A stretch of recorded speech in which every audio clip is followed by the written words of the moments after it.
नमस्कार आप सभी का। मेरा नाम है स्वाति और मैं आज आप सभी के सामने एक ऐसी शख्सियत की चर्चा करने जा रही हूँ जो मेरे और बेशक यहाँ बैठे सभी लोगों के दिल के सबसे ज़्यादा करीब है। वो मेरे लिए इस दुनिया में सबसे मासूम, सबसे भोली, सबसे प्यारी और सबसे ख़ास है। मैंने आज तक बहुत सारे ओपन माइक किए हैं, बहुत कविताएं लिखी हैं, बहुत सारी कहानियाँ पढ़ी हैं, पर आज जो आप सबके सामने सुनाने जा रही हूँ, आज जो ये परफॉर्मेंस है, ये मेरे लिए सबसे ज़्यादा ख़ास और सबसे ज़्यादा खूबसूरत है। तो सबसे पहले तो रिक्वेस्ट करना चाहूँगी आप सभी का कि एक बार ज़ोरदार तालियां हो जाए मेरे हौसला अफजाई के लिए और उस ख़ास इंसान के लिए जिसके लिए मैं आज की ये परफॉर्मेंस डेडिकेट करने जा रही हूँ। अभी नहीं बताऊँगी, मेरी पंक्तियों, मेरी कविता के माध्यम से मैं चाहती हूँ कि आप उसे खुद ही एहसास करें और खुद ही महसूस करें। तो लिखा है कि मैं उससे सबसे ज़्यादा झगड़ती थी, मैं उससे सबसे ज़्यादा झगड़ती थी, उसकी हर बात पर बिगड़ती थी। मैं उससे सबसे ज़्यादा झगड़ती थी, उसकी हर बात पर बिगड़ती थी। मुझे ऐसा क्यों बोला, मुझे वैसा करने से क्यों रोका। मुझे ऐसा क्यों बोला, मुझे वैसा करने से क्यों रोका। ये तो मेरी चीज़ें थी ना, इसे हाथ क्यों लगाया।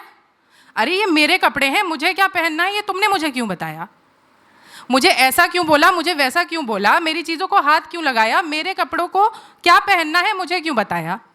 ये सोचते हुए आज ठहाके लगाकर हंस रही हूँ मैं, क्योंकि आज यहाँ पर क्या पहन कर आना है उसका कलर भी उससे ही पूछ कर आ रही हूँ मैं। और सच बताऊँ, मैं तो आज इतनी खुश, इतनी एक्साइटेड थी ना कि मैंने उनके पसंद की ही ड्रेस भी पहनी है जिनके लिए मैं ये परफॉर्मेंस डेडिकेट कर रही हूँ। तो इसी के साथ आगे बढ़ते हैं।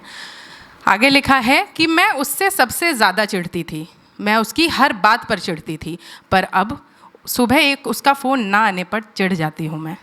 उससे सबसे ज़्यादा चिढ़ने वाली मैं अब सुबह उसका एक फ़ोन ना आने पर भी चिढ़ जाती हूँ मैं। मुझे ये सब बेफिजूल के घर के काम मत सिखाओ, मुझे ये बेफिजूल के घर के काम मत सिखाओ। उसे ऐसा बोलने वाली मैं आज खाने में पड़ने वाली एक चुटकी नमक का भी हिसाब उससे ही पूछती हूँ मैं। वॉशिंग मशीन में सर्फ कितना डालूं, आईने के ज़िद्दी दाग कैसे निकालूं, सब्ज़ी में पहले प्याज डालूं या हरी मिर्च। और पूछो भी क्यों ना, क्योंकि कोई बेहतर नहीं बता पाता मेरी होम मेकर माँ से कि ऑफिस और घर का काम एक साथ कैसे संभालूं। कोई बेहतर नहीं बता पाता मेरी होम मेकर माँ से कि ऑफिस और घर का काम एक साथ कैसे संभालूं। और क्या होता है ना, जब हम छोटे होते हैं तो हमें एक इतनी सी भी तकलीफ़ होती है, कुछ भी थोड़ा सा भी होता है तो हम बिल्कुल मम्मी मम्मी माँ माँ करते हुए पूरा घर सिर पे उठा लेते हैं। जब तक मम्मी मिलती नहीं है, दिखती नहीं है ना, लगता है मतलब पूरी दुनिया को तहस नहस कर देते हैं। पर हम जैसे जैसे बड़े होते हैं ना, हम बहुत ही शातिर, बहुत चालाक समझने लगते हैं खुद को और हम सोचते हैं कि हम अपनी माँ को ही बेवकूफ़ बना देंगे। तो वो जो फेज़ होता है ना, बचपन से बड़ा होने तक का वो जो सिचुएशन होता है, कैसे बदलती है सिचुएशन, उसके ऊपर लिखा है कि एक खरोच आने पर भी नाम चीखती थी जिसका, एक खरोच आने पर भी नाम चीखती थी जिसका, आज गहरे घाव भी उससे छिपा ले जाती हूँ। एक खरोच लगने पर भी नाम चीखती थी जिसका, आज गहरे घाव भी उससे छिपा ले जाती हूँ। सुई सा तिनका खोने पर भी नाम पुकारती थी जिसका, सुई सा तिनका खोने पर भी नाम पुकारती थी जिसका, आज खुद खो गई हूँ पर उसे बता नहीं पाती हूँ, आज खुद खो गई हूँ पर उसे बता नहीं पाती हूँ। हाँ, अक्सर शाम को दफ्तर से वापस लौटकर बिना खाए ही सो जाती हूँ मैं। हाँ, कई दफ़ा दफ्तर से शाम को थककर वापस लौटकर बिना कुछ खाए ही सो जाती हूँ मैं। और पूछ जो ले वो हाल मेरा, और पूछ जो ले वो हाल मेरा, तो आज तुमसे भी बढ़िया राजमा चावल बनाया है, ये बोलकर मैं उसे ही चकमा दे जाती हूँ, ये बोलकर मैं उसे ही चकमा दे जाती हूँ। पर आज सोचती हूँ तो लगता है ये सब भी कहीं ना कहीं पता ही था माँ को। आज सोचती हूँ तो लगता है ये सब भी कहीं ना कहीं पता ही था माँ को, क्योंकि बचपन में ए फॉर एप्पल पढ़ाते पढ़ाते उसने मुझे ज़िंदगी के सारे पाठ पढ़ा दिए।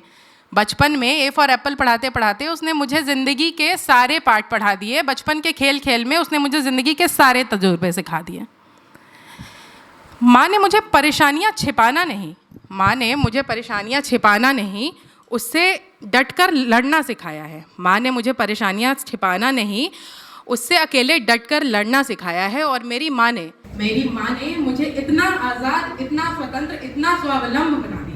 मेरी माँ ने मुझे इतना आज़ाद, स्वतंत्र और स्वावलंब बना दिया कि अब उससे सर्फ का नाप नहीं पूछना पड़ता, अब उससे सर्फ का नाप नहीं पूछना पड़ता, क्योंकि कपड़े तो धोबी भैया धुल के दे जाते हैं। खाने में नमक का हिसाब नहीं लगाना पड़ता, क्योंकि काम वाली दीदी मेरे मनपसंद की डिश बना जाती है। और आईने के लगे दागों को मैं ज़्यादा ध्यान नहीं देती अब।